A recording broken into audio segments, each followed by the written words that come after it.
Hello, Year 4. So, today in your destination reader lesson, we'll be exploring a new story called The Devil with Three Golden Hairs. And before we start our lesson, I just wanted to remind you all about the key behaviors for a destination reader. These are discussing and explaining ideas, responsible of our own learning and group learning, support, and actively listening. What can we infer about the little boy? This week we are focusing on our reading strategy inference. Why do we infer? We infer because sometimes the author does not always state certain facts about a character or a situation. It allows you to use clues in the story to make your own conclusions. So have a look at the little boy at the bottom of the slide. What can you infer about the little boy? I infer that this little boy was lost. I infer that this little boy felt lonely. And I inferred all those things because of the quote taken from the story, which says, they took good care of the foundling.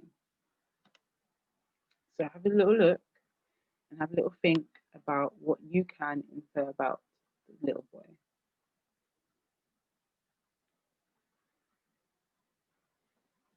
In this slide, we'll have the three words that will appear in the story. The first word is cool, which means a protective layer of skin that covers a newborn baby. This layer of skin is removed after the baby is born.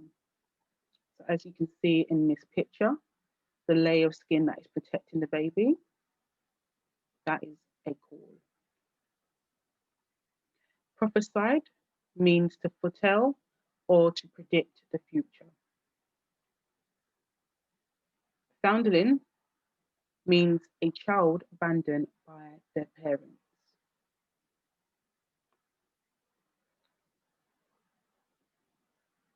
Okay. Once upon a time, there was a poor woman who gave birth to a little son. And since he was born with a caul, it was prophesied he would marry the king's daughter by the time he was 14. Soon after, the king happened to come to the village, but no one knew that he was the king. When he asked the people about the latest news, they answered, just recently, a child was born with a caul. Now, fortune will shine on him in all his endeavors. Indeed, it's been prophesied that he will marry the king's daughter by the time he's 14. Since the king had an evil heart and was disturbed by the prophecy, he went to the boy's parents and pretended to be friendly. I know that you're very poor people, he said, so let me have your child and I will take good care of him. At first, they refused, but when the stranger offered him a great deal of gold for him, they thought, since fortune's favour, it's bound to turn out well for him. Therefore, they finally agreed and gave the child to the stranger. The king laid him in a box and rode away with him until he came to a deep river.